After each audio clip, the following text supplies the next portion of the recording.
Effectivement, nous avons passé pas mal de temps à regarder ces récits dans les 4 évangiles qui racontent le drame vécu par Jésus jusqu'au moment où finalement on l'a mis au tombeau. Mais arrive dans chacun de ces récits la fin de ce drame et qui est appelée la résurrection. La résurrection va être présentée dans chacun des évangiles en 2 étapes. La première étape va être la découverte du tombeau vide. La deuxième étape va être des rencontres avec Jésus qui se fait voir de nouveau vivant à des personnes qui l'ont connu. Donc, entrons tout de suite dans la première étape, la découverte du tombeau vide. Et cette fois-ci, nous allons passer chacun des 4 évangiles en revue pour chacun de ces 2 aspects de la résurrection. Comme chaque fois, nous allons commencer par Marc, parce que, comme je vous l'ai dit au début, l'évangile de Marc est le plus ancien, le plus bref, le plus peut-être pittoresque par sa façon de dire les choses, et celui qui contient le moins de discours, mais le plus de faits. Donc, commençons par l'évangile de Marc et sa façon de nous raconter la découverte du tombeau vide.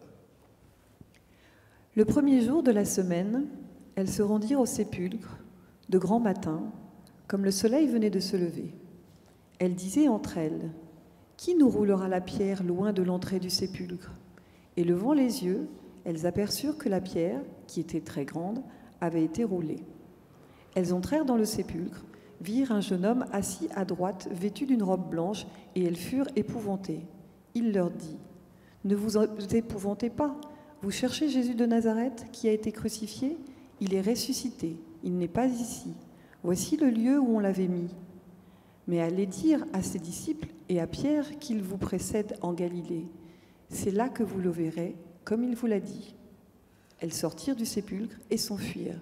La peur et le trouble les avaient saisies, et elles ne dirent rien à personne à cause de leur effroi. Voilà, alors, les personnes dont l'évangéliste parle sont les femmes, ces femmes qu'il avait présentées comme étant discrètement témoins de la crucifixion de Jésus. Ces femmes viennent au tombeau et elles sont inquiètes parce qu'elles ne savent pas comment elles pourront ouvrir ce tombeau qui était obturé par une énorme pierre. Et quand elles arrivent, elles découvrent donc que le tombeau est ouvert et elles rencontrent là un jeune homme. Et c'est ce jeune homme qui leur annonce que Jésus est vivant. Ce jeune homme leur confie une mission, mais, comme nous l'avons encore sous les yeux, elles ne remplissent pas cette mission. Elles ont peur, elles sont complètement bouleversées par ce que l'on vient de leur dire, et bien sûr, par cette découverte qui pour elles est effrayante du tombeau vide. Donc c'est assez intéressant. Juste une dernière petite remarque par rapport à ce que raconte Marc, c'est qu'il leur dit qu'elle doit aller raconter ça à un endroit qui se trouve non pas à Jérusalem, mais en Galilée, où Jésus aurait fixé un rendez-vous à ses disciples, et c'est là qu'elles doivent aller raconter ça. Or, on a beau lire tout l'évangile de Marc, on ne trouve aucun moment où Jésus parle à ses disciples pour leur fixer un rendez-vous en Galilée, une fois qu'il sera de nouveau vivant. Donc, cette espèce de rendez-vous est plutôt mystérieux. On ne sait pas trop comment résoudre la question que ce rendez-vous pose. Mais en tout cas, gardez à l'esprit que Marc mentionne la Galilée comme lieu de ce rendez-vous. Or, Jérusalem n'est pas en Galilée, c'est une ville de Judée, c'est la capitale. Entre la Judée et la Galilée, qui se trouve plus au nord, il y a une autre province qui est la Samarie. Donc, on n'est vraiment pas à la porte à côté de ce rendez-vous. Ça, c'est la façon dont Marc raconte les choses. Le dimanche, donc matin, les femmes vont découvrir le tombeau vide et c'est un jeune homme qui leur annonce que Jésus est vivant et elles sont chargées d'une mission qu'elles ne remplissent pas. Voilà le bilan que l'on peut faire de la découverte du tombeau vide tel que Marc nous la raconte. Passons maintenant à Matthieu. Comme chaque fois, Matthieu ressemble beaucoup à Marc et pourtant il y a bien des différences que nous allons remarquer. Lorsque le sabbat fut passé, à l'aube du premier jour de la semaine, Marie de Magdala et l'autre Marie, et voici, il y eut un grand tremblement de terre, car un ange du Seigneur descendit du ciel, vint rouler la pierre et s'assit dessus. Son aspect était comme l'éclair, et son vêtement blanc comme la neige. Les gardes tremblèrent de peur et devinrent comme morts. Mais l'ange prit la parole et dit aux femmes, « Vous vous épouvantez pas, car je sais que vous cherchez Jésus, qui a été crucifié. Il est ressuscité, comme il l'avait dit. Il n'est pas ici. Venez, voici le lieu où on l'avait couché. » Mais allez promptement dire à ses disciples qu'il est ressuscité des morts, qu'il vous précède en Galilée. C'est là que vous le verrez. Voici, je vous l'ai dit. Elles s'éloignèrent promptement du sépulcre, avec crainte et une grande joie. Elles coururent porter la nouvelle aux disciples. Voilà, alors vous remarquez que chez Matthieu, il y a des choses qui sont reprises chez Marc, qui sont laissées de côté de ce que Marc avait dit et que j'ai rayé dans les textes en blanc. Par contre, tout ce qui est en rouge est complètement nouveau, complètement différent de ce que Marc nous a dit. Le plus frappant, bien sûr, c'est que Matthieu ne parle pas de la raison pour laquelle elles sont venues, il ne parle pas d'embaumement. Il raconte des manifestations. Or ça, nous l'avions déjà vu, vous vous souvenez. Lorsque Jésus était mort, eh bien, des tombeaux se sont ouverts, il y a eu un tremblement de terre, il y a des gens qui sont ressuscités, il y a des gens dont on nous dit qu'ils sont restés là et qu'ils sont sortis de leur tombeau quand Jésus est ressuscité pour entrer à Jérusalem. Cette fois-ci, il y a un tremblement de terre qui accompagne l'ange qui descend et qui, lui, ouvre la pierre qui fermait le tombeau. Et donc, il y a un phénomène assez impressionnant qui se passe tel que Matthieu nous le raconte.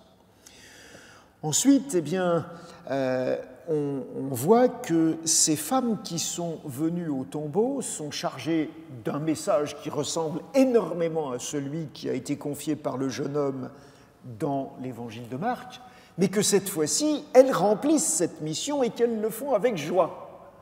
Donc il y a un contraste très net entre ce que font ces femmes d'après Marc et d'après Matthieu. On a toujours cette mention de la Galilée, mais cette fois-ci, on a l'impression que c'est surtout parce que Jésus a fixé un rendez-vous et que c'est lui qu'on va pouvoir rencontrer en Galilée.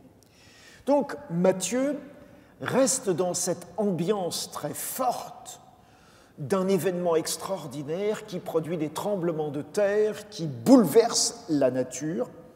Et évidemment, il fait une allusion à cette garde qui, d'après les chefs juifs, avait été installée de façon à ce que l'on ne vienne pas dérober le corps de Jésus. Maintenant, ouvrons l'évangile de Luc pour voir comment il raconte, lui, cette découverte par les femmes du tombeau vide. Le premier jour de la semaine, elles se rendirent au sépulcre de grand matin, portant les aromates qu'elles avaient préparés. Elles trouvèrent que la pierre avait été roulée devant le sépulcre. Et étant entrées, elles ne trouvèrent pas le corps de Jésus-Christ. Comme elles ne savaient que penser de cela, voici 2 hommes leur apparurent, en habits resplendissants. Saisies de frayeur, elles baissèrent le visage contre terre. Mais ils leur dirent : « Pourquoi cherchez-vous parmi les morts celui qui est vivant ? Il n'est point ici, mais il est ressuscité.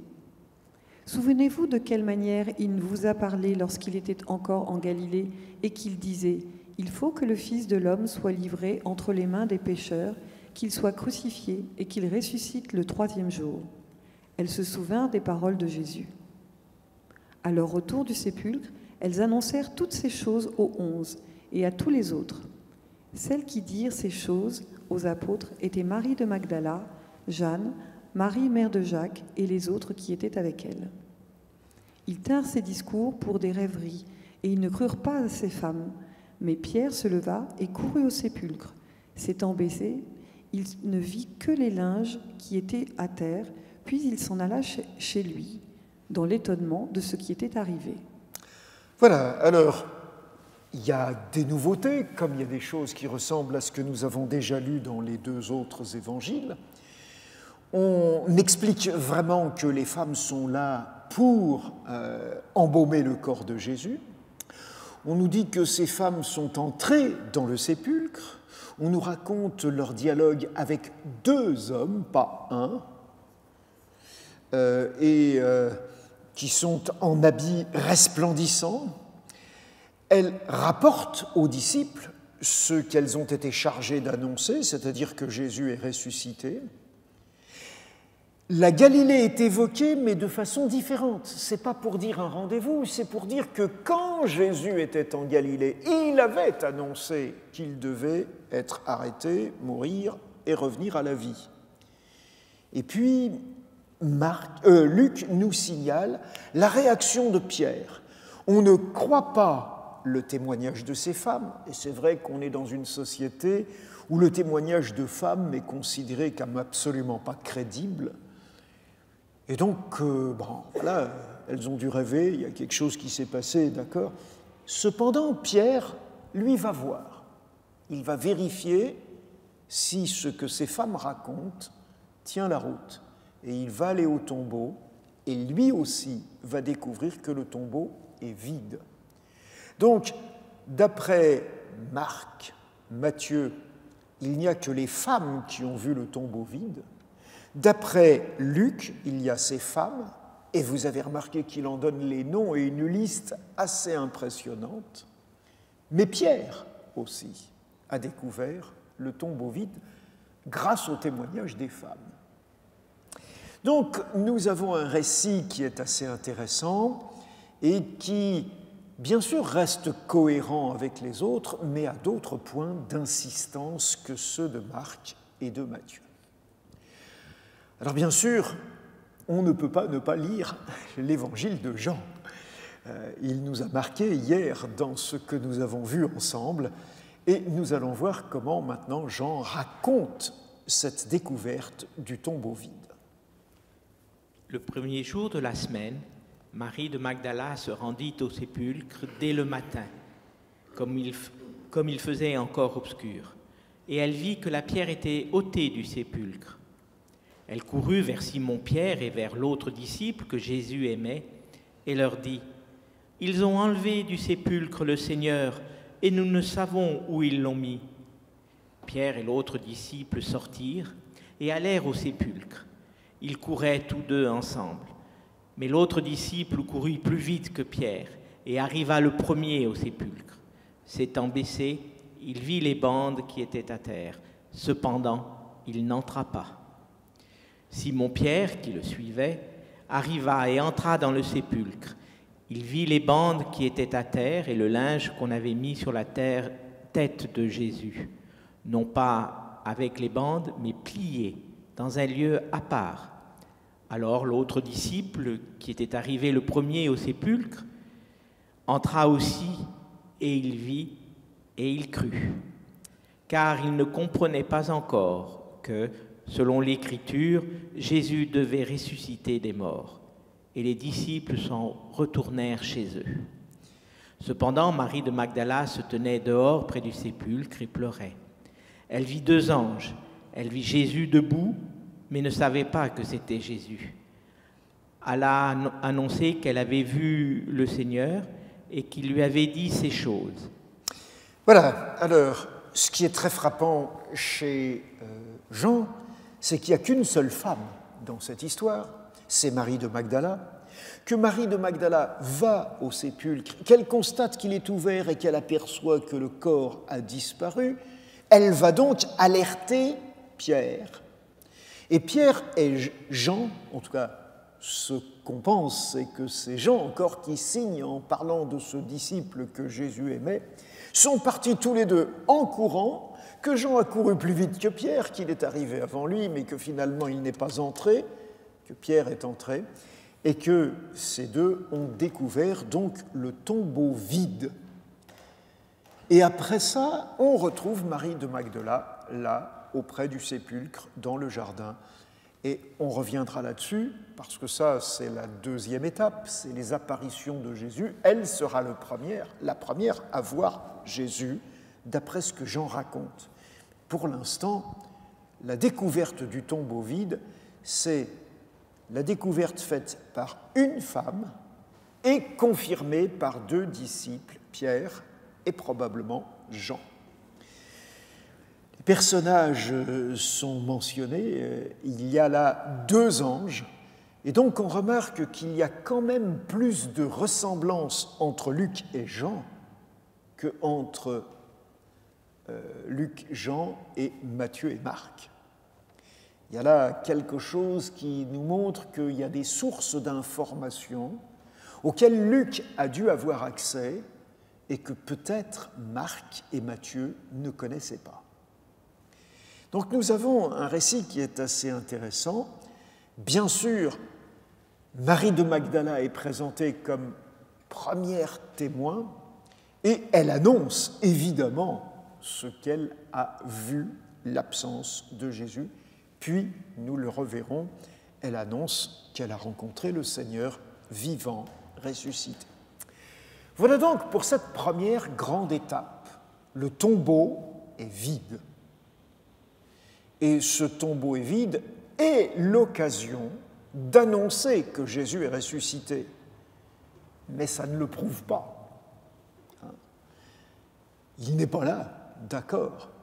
Et vous le savez déjà, parce que dans l'évangile de Matthieu, on va nous dire que on avait prévu que ses disciples viendraient l'enlever et feraient croire qu'il serait ressuscité. Et donc, aujourd'hui encore, dans le raisonnement, énormément de gens estiment que le tombeau vide n'est pas une preuve.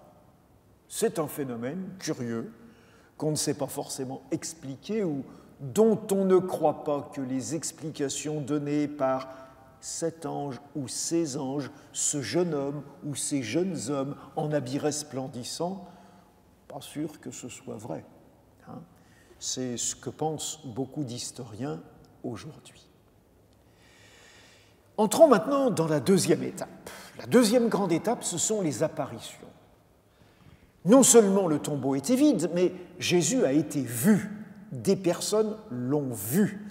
Et donc, l'attestation est beaucoup plus forte pour sa résurrection, pour sa vie après sa mise à mort, si, bien sûr, on a des témoins qui disent l'avoir vu. On peut toujours discuter de la valeur de leur témoignage, mais c'est quand même autre chose que d'avoir vu un tombeau vide. Alors, reprenons les choses en recommençant par Marc pour voir comment il va raconter cela.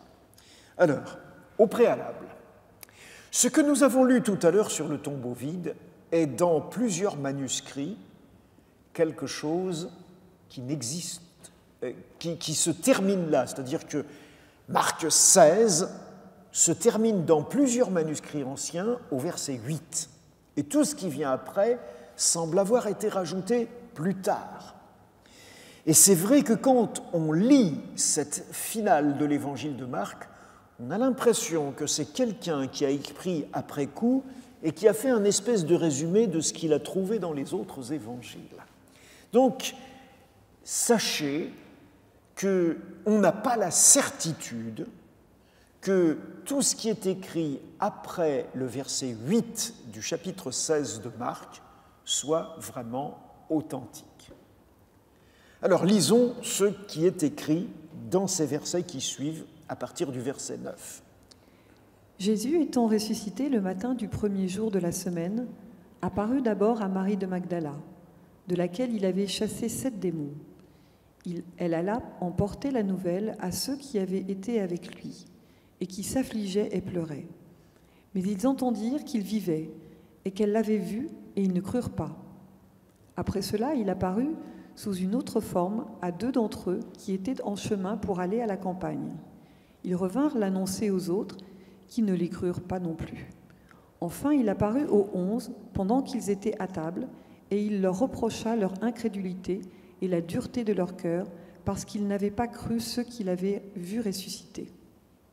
Puis, il leur dit, « Allez par tout le monde et prêchez la bonne nouvelle à toute la création.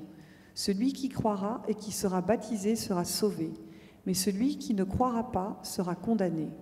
Voici les miracles qui accompagneront ceux qui auront cru. En mon nom, ils chasseront les démons, ils parleront de nouvelles langues, ils saisiront des serpents, s'ils boivent quelque breuvage mortel, il ne leur fera point de mal.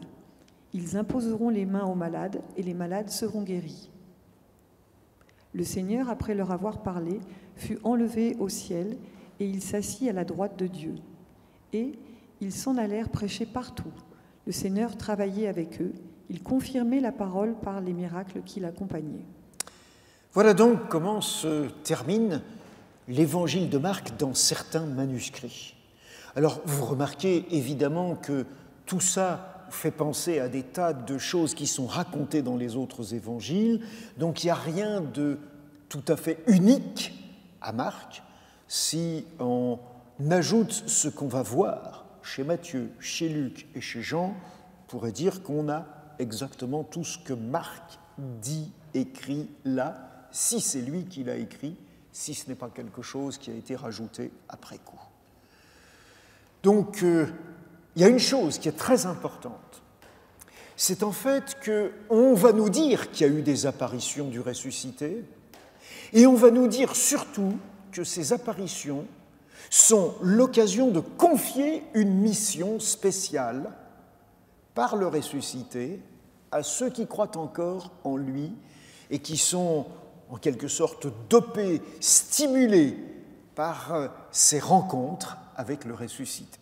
Et ça va être quelque chose que l'on va retrouver dans tous les évangiles. Regardons maintenant comment Matthieu, lui, exprime les choses. Les 11 disciples allèrent en Galilée, sur la montagne que Jésus leur avait désignée. Quand ils le virent, ils se prosternèrent devant lui. Mais quelques-uns eurent des doutes. Jésus, s'étant approché, leur parla ainsi. « Tout pouvoir m'a été donné dans le ciel et sur la terre.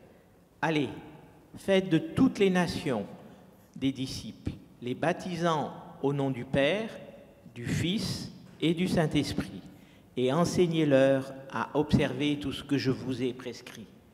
Et voici, je suis avec vous tous les jours jusqu'à la fin du monde. » Alors je pense que c'est un texte que vous avez déjà entendu, que vous avez déjà lu, que vous connaissez, dont vous n'avez peut-être pas remarqué tous les détails. Mais vous remarquez que Matthieu insiste que cette rencontre a eu lieu en Galilée. Il est cohérent avec ce qu'il a dit auparavant. Ensuite, il est aussi honnête en disant qu'il y en a qui croient en lui, mais il y en a qui ont des doutes. Et il est évident que quand on est confronté à un événement tel que la résurrection, c'est quand même pas si simple que ça à admettre. Parce que des gens qui reviennent à la vie après la mort, il n'y en a pas beaucoup. Et c'est quelque chose de tellement extraordinaire qu'on a tendance à douter. Enfin, on remarque ce que je vous avais dit, c'est-à-dire que comme cette finale de Marc, point d'interrogation sur son origine, mais cette finale de Matthieu est très claire. On voit le ressuscité et le ressuscité confie une mission. Et cette mission est tellement connue dans sa formulation que nous l'avons probablement tous un jour ou l'autre apprise par cœur. Et qu'elle est remplie de promesses extraordinaires. Non seulement Jésus affirme qu'il a tout pouvoir dans le ciel et sur la terre, donc il est ressuscité, mais ressuscité non pas comme le personnage qui a été arrêté, qui a été maltraité, qui a été en quelque sorte opprimé, mais comme quelqu'un de beaucoup plus fort, de beaucoup plus puissant que ce qu'on imaginait, Alors rappelez-vous, chez Matthieu, il n'était pas si impuissant que ça, puisqu'il avait dit à ses disciples « Je pourrais demander à mon Père 12 légions d'anges et il interviendrait pour me délivrer. » Donc la puissance de Jésus n'est jamais à mettre en doute. C'est cette puissance qui a provoqué tous ces phénomènes naturels extraordinaires, avec des gens qui ressuscitent, avec des tremblements de terre, avec cet ange qui vient et qui a roulé la pierre. Donc, chez Matthieu, il n'y a pas du tout d'hésitation à dire que Jésus est détenteur d'un pouvoir. Mais peut-être que ce qui est encore plus fort, c'est que ce pouvoir n'est pas simplement terrestre, visible par ces événements, mais qu'il est aussi au ciel. Et c'est une façon de proclamer ce que le texte du grand mandat que vous avez sous les yeux redit, c'est que le Dieu de la Bible, c'est celui qui a un seul nom, au nom singulier du Père, du Fils et du Saint-Esprit. Et de cette façon-là, Jésus est en train de se proclamer comme le Fils, donc comme Dieu, qui a le même nom que le Père, le même nom que le Saint-Esprit, un seul nom qui est la référence utilisée lors du baptême. Donc voilà quelques remarques qui me semblent loin d'être négligeables pour ce que nous dit Matthieu. Le rendez-vous en Galilée a lieu, il y a de l'incrédulité, il y a une mission mondiale qui est confiée, et il y a une puissance et une présence promise jusqu'à la fin du monde. Tous les jours, je suis avec vous. Regardons maintenant comment Luc va raconter cette histoire des apparitions de Jésus. Et voici, ce même jour, 2 disciples allaient à un village nommé Emmaüs, éloigné de Jérusalem de 60 stades. Et ils s'entretenaient de tout ce qui s'était passé. Pendant qu'ils parlaient et discutaient, Jésus s'approcha et fit route avec eux. Mais leurs yeux étaient empêchés de le reconnaître. Il leur dit : « De quoi vous entretenez-vous en marchant, pour que vous soyez tout tristes ? » L'un d'eux, nommé Cléopas, lui répondit : « Es-tu le seul qui, séjournant à Jérusalem, ne sache pas que ce qui y est arrivé ces jours-ci ? Ce qui est arrivé à Jésus de Nazareth, qui était un prophète puissant en œuvre et en parole devant Dieu et devant tout le peuple, et comment les chefs des prêtres et nos magistrats l'ont livré pour le faire condamner à mort et l'ont crucifié. Nous espérions que ce serait lui qui délivrerait Israël. Mais après tout cela, voici le 3e jour que ces choses se sont passées. Il est vrai que quelques femmes d'entre nous nous ont fort étonnés, s'étant rendues de grand matin au sépulcre et n'ayant pas trouvé son corps, elles sont venues dire que des anges leur sont apparus et ont annoncé qu'il est vivant. Quelques-uns de ceux qui étaient avec nous sont allés au sépulcre et ils ont trouvé les choses comme les femmes l'avaient dit, mais lui, ils ne l'ont point vu. Alors Jésus leur dit : « Ô homme sans intelligence, et dont le cœur est lent à croire tout ce qu'ont dit les prophètes, ne fallait-il pas que le Christ souffre ces choses et qu'il entre dans sa gloire ? Et commençant par Moïse et par tous les prophètes, il leur expliqua dans toutes les Écritures ce qui le concernait. Lorsqu'ils furent près du village où ils allaient, il parut vouloir aller plus loin. Mais ils le pressèrent en disant : « Reste avec nous, car le soir approche, le jour est sur son déclin. » Et il entra pour rester avec eux. Pendant qu'ils étaient à table avec eux, il prit le pain, et après avoir rendu grâce, il le rompit et il le leur donna. Alors leurs yeux s'ouvrirent et ils le reconnurent, mais il disparut de devant eux.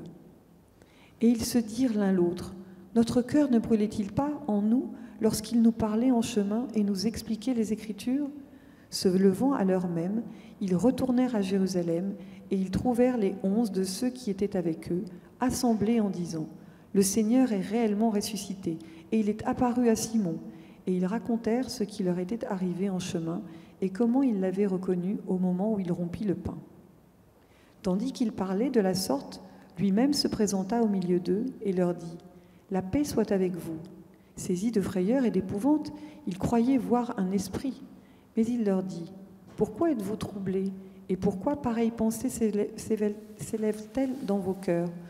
Voyez mes mains et mes pieds, c'est bien moi. Touchez-moi et voyez Un esprit n'a ni chair ni os, comme vous. Voyez que j'ai. » Et en disant cela, il leur montra ses mains et ses pieds. Comme dans leur joie, ils ne croyaient pas encore, ils étaient encore dans l'étonnement. Il leur dit, « Avez-vous ici quelque chose à manger ?» Ils lui présentèrent du poisson rôti et un rayon de miel. Il en prit et il en mangea avec eux. Puis il leur dit, « C'est là ce que je vous disais lorsque j'étais encore avec vous, qu'il fallait que s'accomplisse tout ce qui était écrit de moi dans la loi de Moïse, dans les prophètes et dans les psaumes. » Alors il leur ouvrit l'esprit afin qu'ils comprissent les Écritures. Et il leur dit, « Ainsi il est écrit que le Christ souffrirait et qu'il ressusciterait des morts le 3e jour, et que la repentance et le pardon des péchés seraient prêchés en son nom à toutes les nations, à commencer par Jérusalem. Vous êtes témoins de ces choses, et voici, j'enverrai sur vous ce que mon Père a promis. Mais vous, restez dans la ville jusqu'à ce que vous soyez revêtus de toute la puissance d'en haut. » Il les conduisit jusqu'à vers Béthanie, et ayant levé les mains, il les bénit. Pendant qu'il les bénissait, il se sépara d'eux et fut enlevé au ciel. Pour eux, après l'avoir adoré, ils retournèrent à Jérusalem avec une grande joie, et ils étaient continuellement dans le temple, louant et bénissant Dieu. Voilà, alors vous remarquez bien sûr qu'il y a des points communs, mais que Luc nous raconte une histoire avec beaucoup de détails, une histoire dans laquelle d'abord Jésus apparaît à ces pèlerins qui ne le reconnaissent pas, se fait reconnaître à eux lorsqu'ils sont arrivés à leur destination et qu'ils l'invitent à manger avec lui. Ensuite, il retourne à Jérusalem où les autres leur disent qu'eux aussi ont rencontré Jésus, en tout cas l'un d'entre eux, Simon-Pierre. Et Jésus apparaît au moment où ils sont tous ensemble et Jésus leur confie cette mission qui est présentée autrement, certes, que dans Marc ou dans Matthieu, mais qui est bien la finale réelle de tout cela. Enfin, la grande curiosité, c'est qu'on a l'impression que c'est ce soir même, du jour de la résurrection, qu'a lieu l'ascension, où Jésus, à Béthanie, monte au ciel, tandis que les disciples restent à Jérusalem et qu'ils sont continuellement dans le temple à louer Dieu et à le bénir. Alors, quelque chose sur cette dernière remarque. Tout le monde est bien convaincu que Luc est à la fois l'auteur de l'Évangile qui porte son nom et du livre des Actes des Apôtres. Or, dans le livre des Actes des Apôtres, on nous raconte l'ascension comme ayant lieu 40 jours après la résurrection. Donc, si c'est la même personne qui a écrit ce texte du chapitre 24 de Luc et le texte du chapitre 1er du livre des Actes, il faut bien comprendre que dans sa tête, il n'y a pas contradiction. Sinon, il n'aurait pas écrit les choses comme ça.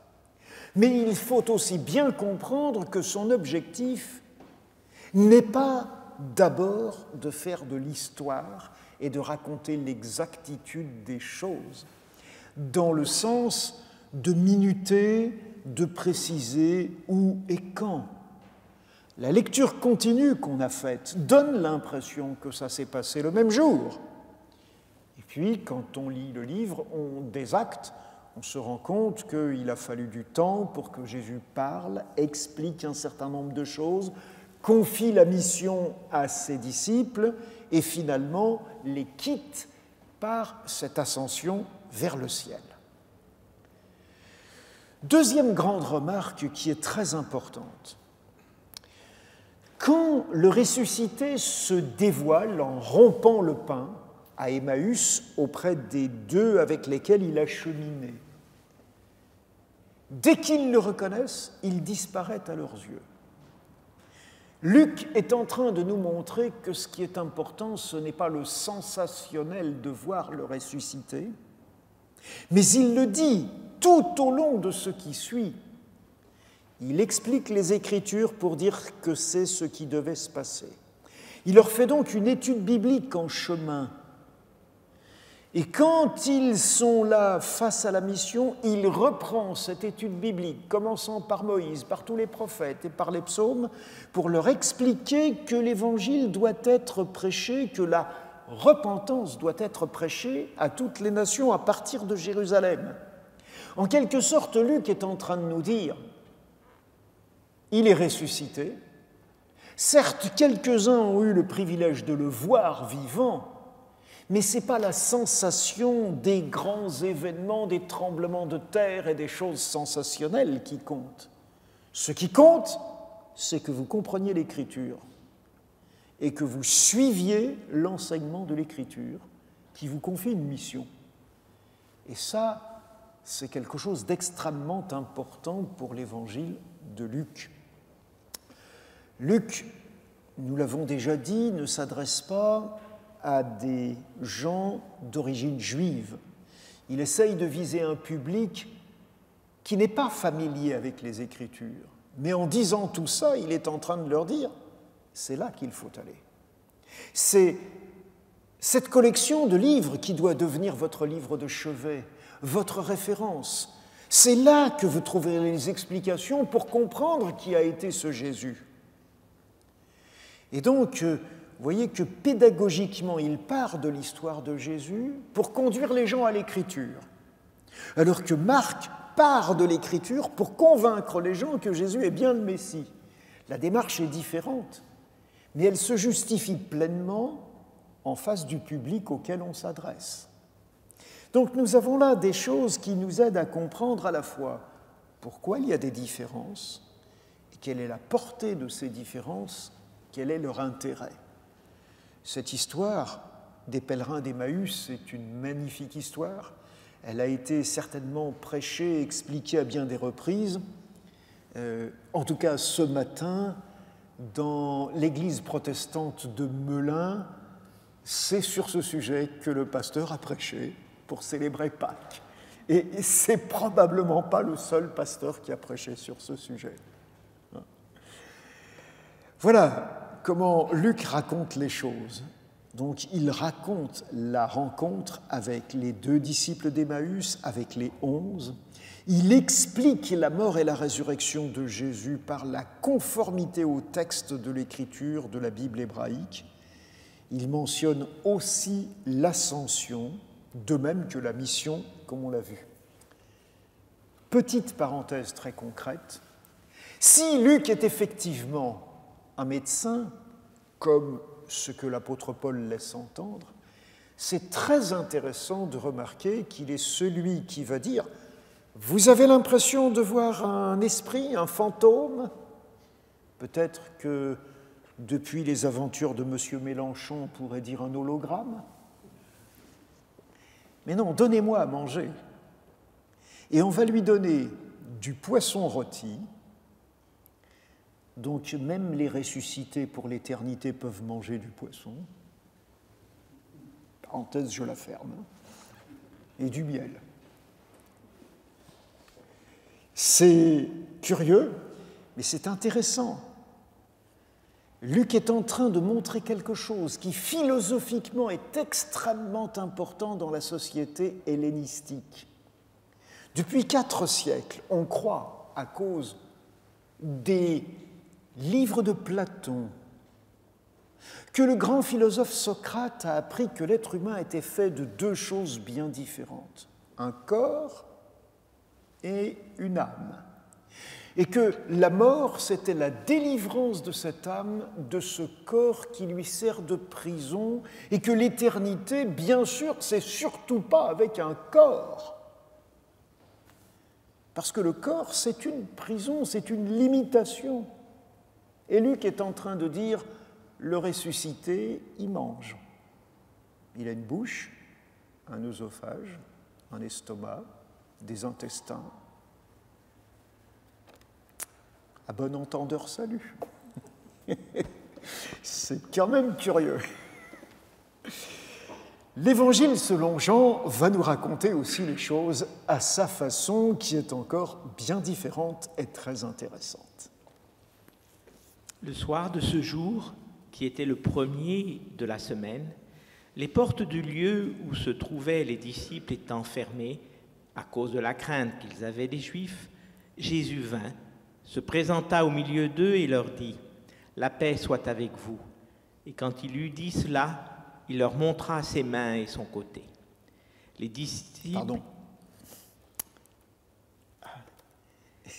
disciples furent dans la joie en voyant le Seigneur. Jésus leur dit de nouveau « La paix soit avec vous. Comme le Père m'a envoyé, moi aussi je vous envoie. » Après ces paroles, il souffla sur eux et leur dit « Recevez le Saint-Esprit. Ceux à qui vous pardonnerez les péchés, ils leur seront pardonnés. Et à ceux à qui vous les retiendrez, ils leur seront retenus. » Thomas, appelé Didyme, l'un des 12, n'était pas avec eux lorsque Jésus vint. Les autres disciples lui dirent donc « Nous avons vu le Seigneur. » Mais il leur dit « Si je ne vois dans ses mains la marque des clous, et si je ne mets mon doigt dans la marque des clous, et si je ne mets ma main dans son côté, je ne croirai point. » 8 jours après, les disciples de Jésus étaient de nouveau dans la maison, et Thomas se trouvait avec eux. Jésus vint, les portes étant fermées, se présenta au milieu d'eux et dit « La paix soit avec vous. » Puis il dit à Thomas « Avance ici ton doigt et regarde mes mains. Avance aussi ta main et mets-la dans mon côté, et ne sois pas incrédule, mais crois. » Thomas lui répondit « Mon Seigneur et mon Dieu. » Jésus lui dit « Parce que tu m'as vu, tu as cru. Heureux ceux qui n'ont pas vu et qui ont cru. » Jésus a fait encore, en présence de ses disciples, beaucoup d'autres miracles qui ne sont pas écrits dans ce livre. Mais ces choses ont été écrites afin que vous croyiez que Jésus est le Fils, est le Christ, le Fils de Dieu, et qu'en croyant, vous ayez la vie en son nom. Voilà, alors, vous avez remarqué qu'on a sauté un petit passage, mais je vais vous le raconter pour que les choses soient bien claires. Revenons à Marie de Magdala, qui se trouve dans le jardin, qui pleure. Les 2 disciples, Pierre et Jean, sont venus. Ils ont constaté comme elle que le tombeau était vide. Et puis voilà qu'il y a un homme qui est là. Elle le prend pour le jardinier. Elle se tourne vers lui et lui demande si c'est lui qui a pris le corps de Jésus et où il l'a mis. Et voilà que cet homme l'appelle par son nom, Marie, et alors elle le reconnaît et elle prononce ce petit mot Rabouni, c'est-à-dire mon bon maître, mon maître dont je suis proche. Et Jésus lui dit « Ne me touche pas, je ne suis pas encore monté vers mon Père et vers ton Père, vers mon Dieu et vers ton Dieu, mais va dire encore que je suis bien vivant. » Et donc cette première apparition qui est spécifique à Jean et qui se trouve donc exclusivement à cette femme fait de Marie la première témoin de la résurrection. Les autres apparitions que nous venons d'entendre et de lire à l'écran sont des apparitions qui ont lieu le soir de ce même jour, dans un endroit où les disciples sont enfermés parce qu'ils ont peur, ils cherchent à se protéger. Et là aussi, c'est vrai que Jean, dans sa façon d'écrire, laisse planer un certain mystère et pourrait imaginer que Jésus est un peu passe-muraille, qu'il entre alors que les portes sont fermées. Et on se demande comment. Alors ne me demandez pas, je n'ai pas la solution, je ne sais pas. Et le texte est aussi mystérieux pour moi qu'il peut l'être pour vous. Mais il y a ces dialogues qui sont là où Jésus, à la fois, selon la manière de Jean de raconter, va essayer de lever les doutes et les hésitations, en particulier ceux de Thomas, mais en même temps confier une mission. Et si vous avez été attentifs, cette mission, elle a des ressemblances avec celle de Matthieu, mais non pas celle de la finale de Matthieu, mais celle que l'on trouve 10 chapitres avant, au chapitre 18, où, pour la seule fois dans tous les évangiles, le mot « Église » est utilisé. Et quand Jésus parle de l'Église, dans Matthieu, c'est là qu'il dit aux apôtres « Ceux à qui que vous lirez seront liés, ceux que vous délierez seront déliés. » Et là, ceux à qui vous pardonnerez seront pardonnés, ceux à qui vous retiendrez les péchés, ils leur seront retenus. Et tout le monde a cherché, bien sûr, à comprendre cette parole qui peut sembler un peu mystérieuse. Et je vous en rappelle l'explication. Elle veut dire que c'est Jésus lui-même qui conduit cette mission par son esprit, et que quand il décide, c'est qu'il leur a été révélé la décision qui a été prise dans les cieux. La conjugaison des verbes dans ces phrases, c'est « Ceux à qui vous pardonnerez, c'est qu'il leur aura été pardonné. Ceux à qui vous retiendrez, c'est qu'il leur aura été retenu. » Et donc la décision au ciel est antérieure à celle qui a lieu sur terre. Et pour que les disciples de Jésus soient aptes à en quelque sorte confirmer aux humains les décisions que Dieu prend par rapport au péché, au pardon ou au non-pardon des péchés, il faut absolument que les disciples soient conduits par l'Esprit. Et si vous avez été attentifs, Jean a dit que Jésus a soufflé sur eux et que l'Esprit est venu sur eux. Ce qu'on appelle la Pentecôte johannique, c'est-à-dire le don de l'Esprit aux apôtres de Jésus, n'a pas lieu 50 jours après, mais pour lui, ça a lieu le soir même de la résurrection. Et donc c'est intéressant, là aussi. Alors, est-ce que la préoccupation de Jean est chronologique ? Personnellement, je ne le pense pas. Il me semble qu'elle est plus théologique, puisqu'il est en train de confier une mission avec ces termes-là. Cette mission est inconcevable sans la présence de l'Esprit. Et donc, ce que fait le ressuscité, ce qui est la priorité théologique, c'est de donner son esprit à ses disciples pour qu'ils soient aptes à remplir la mission qu'il leur confie.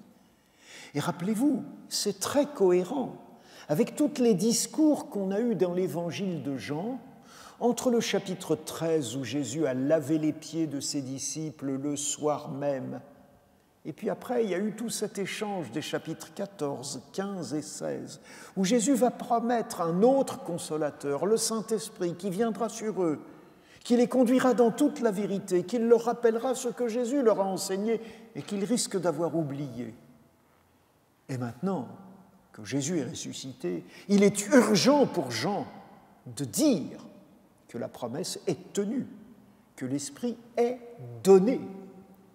Et donc, la perspective, là encore, elle ne me paraît vraiment pas de l'ordre de l'histoire ou de la chronologie, mais de la cohérence du message sur Dieu, sur la mission que Jésus est en train de donner à ses disciples.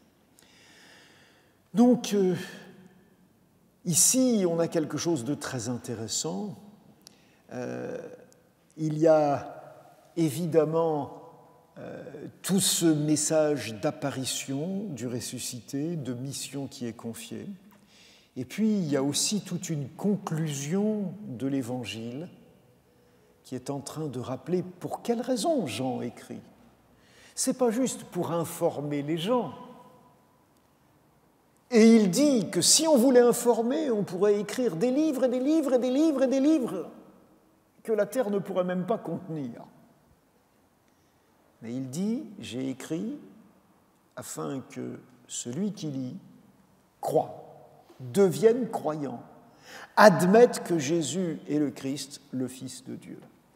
Et évidemment, si nous voulons satisfaire la volonté de cet écrivain, bien c'est à nous de savoir ce que nous faisons de son livre, s'il nous pousse à croire, à accepter Jésus et à vivre comme Jésus a proposé de vivre. Vous savez que Jean a ajouté un chapitre suivant, en parlant d'une nouvelle pêche miraculeuse, en mangeant à nouveau du poisson avec ses disciples. Mais on a vraiment l'impression que la conclusion a été donnée avant, à la fin du chapitre 20, avant de commencer ce chapitre 21, mais qu'il y a là quelque chose aussi de très intéressant et qui est écrit de telle façon que personne là ne doute que ce soit de la même plume. Et donc, c'est un ajout, mais un ajout important, intéressant, sur lequel nous n'allons pas prendre le temps de travailler parce que ce n'est pas lié directement à la résurrection, c'est lié au statut et à l'avenir de deux apôtres qui ont joué un rôle extrêmement important, vous l'avez remarqué, dans tous ces récits, Pierre et Jean.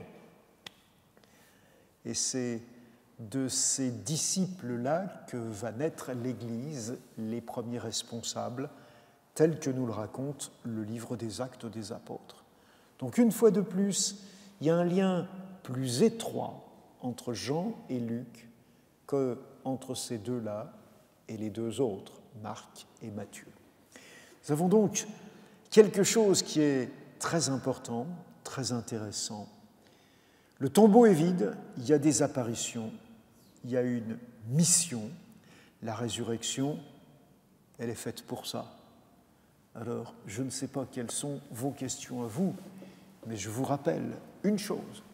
Si vous en arrivez à croire que Jésus est ressuscité, alors vous accomplissez la mission que se sont donnée les auteurs des évangiles, mais vous avez encore une autre mission, c'est de partager ça avec d'autres. Voilà, merci de votre écoute et je suis prêt à dialoguer avec vous.